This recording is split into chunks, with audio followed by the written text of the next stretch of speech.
civilization can only revive when there shall come into being in a number of individuals a new tone of mind, independent of the prevalent one among the crowds, and in opposition to it, a tone of mind which will gradually win influence over the collective one, and in the end determine its character. Only an ethical movement can rescue us from barbarism, and the ethical comes into existence only in individuals. That was said by Albert Schweitzer. Good evening, ladies and gentlemen. My name is Maxwell Igan. Welcome to Surviving the Matrix. Well, we've got an interesting show for you today. There's certainly been a lot going on in the world in the last week. We've got the military poised to help FEMA battle an H1N1 flu outbreak. And the US Commander for the Northern Command asked the Military Defense Secretary to actually sign an executive order for the military to set up 5 regional teams to deal with the outbreak. Orders to deploy actual forces were reviewed on July 29th, I believe, and the Pentagon is apparently preparing to help the Federal Emergency Management Agency tackle a potential outbreak of the H1N1 virus this fall. Now, this is looking a lot like they're going to bring in some sort of mandatory vaccination. So it's very important that you get on board and get on with the legal issues involving this H1N1 swine flu outbreak, folks. As I was talking about last week on the show with Joan Burgermeister, there is legal action that has been taken against the WHO, Baxter Labs and the United Nations, and it's important for people to start doing that on a grassroots level as well in all of your societies, in all countries. What we need to do, folks, we need to get a groundswell of opposition happening to this mandatory vaccination. What you need to do is you need to get some flyers, and you need to start sending these off to people as well as handing them out to people on the street. There is a movement started called Facts to Stop the Vax, which has been put together by a YouTube lady.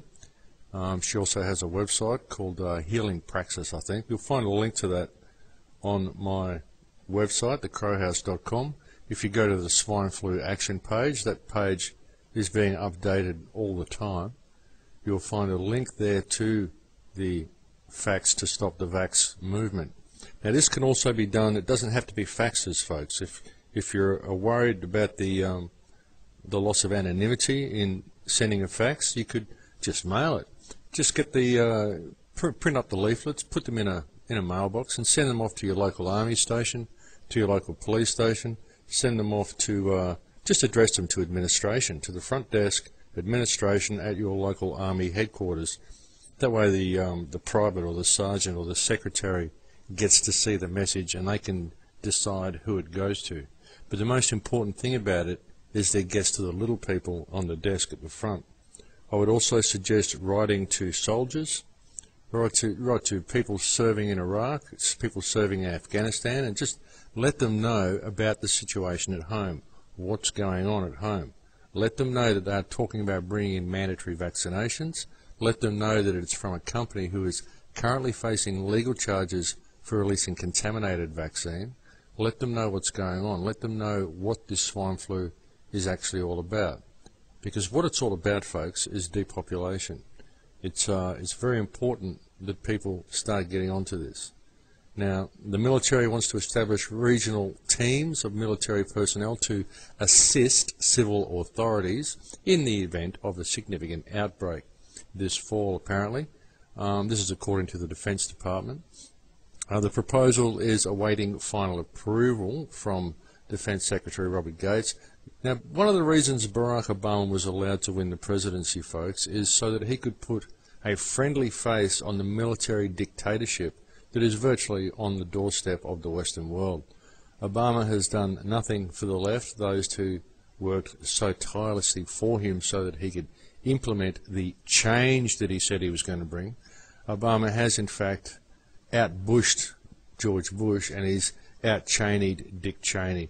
I mean, Bush and Cheney could only dream of what Obama is poised to do in the first year of his office. You know, a full-blown police state is on the doorstep, folks. This created flu pandemic is just what's needed, and it's exactly when they need it. This is so orchestrated, folks. It's so orchestrated. The level exercise also commenced this month. The level exercise, folks, the national level exercise that I talked about a couple of months ago, this encompasses all levels of intelligence gathering between 5 countries, between the United States of America, between Canada, England, Australia and Mexico. What it is doing, folks, is combining the security forces of all these nations. Basically, the big control grid that they've spent the last 30 or 40 years setting up so they can really lock down the Western world. Basically, what this level exercise is about is to test it out. You know, they've got the control grid in place. What they've done this month is they've basically flicked the switch and turned it on. And they're just running through the preliminaries to make sure that it's all going to work properly. And they're going to use this to enforce this mandatory vaccination rubbish that they're trying to bring into everybody. So this is why you've got to go and you've got to get information out to people, and you've got to get these charges. As soon as these charges are posted, I'm waiting for Jane Burgermeister to translate them for me at the moment. I should have them hopefully by the end of the weekend, and they will be posted on the Crow House. They'll be posted on other places as well. You need to get these charges. You need to go into your military, and you need to give them to the military stations, fax them off or mail them off. You need to go to your police stations with them, and you need to press charges against WHO, against the United Nations, and against Baxter Labs, and against whatever company might be distributing the Baxter-made vaccine in your country. Like in Australia, for example, the company is CSL. They are the ones who are distributing the vaccine, but the vaccine does come from Baxter. So it's important to get this legal action happening in your country, because once legal action has started, it's going to be very, very difficult for the governments to try and enforce a mandatory vaccination when the vaccination actually comes from a company that is currently facing legal charges for releasing contaminated vaccine. There's a certain moral obligation here. You need to get the message out to your police stations. Remind the sheriffs that the sheriffs actually have jurisdiction over Homeland Security. The local sheriffs actually hold jurisdiction over any federal police that come to the area. They need to be aware of that. They need to understand the power that they've got. And they need to understand that their first duty is as peace officers. They are there to keep the peace, and they are there to protect the public. It's very important that people wake up and start doing this. So it's up to us, folks. The battle is on. The battle is right on right now. We've got to get out on the front line, and we've got to get information to as many people as quickly as possible. I've opened a new board on the Crow House forums, actually. You can go there. It's the Community Action Board. And we're going to use this board to coordinate some community action against this mandatory vaccination that seems to be looming at our doorsteps. So that's a place you can go to help coordinate things in your area. You can go and have a look and see what we're doing. You can find like-minded people, and you can coordinate them for your area, and we can coordinate all of our countries together. We need to get this global, folks. I'm putting out a huge request to people. Anyone who wants to help, if you would care to donate, it would be very much appreciated. I want to be able to put ads in national newspapers. If we get enough money, we can do this globally. We can put ads in national newspapers. We can get all the concerned citizens to launch an action all on the same day. This is what I would like to see happen. So we're on the front line, folks. It's time to step up to the plate.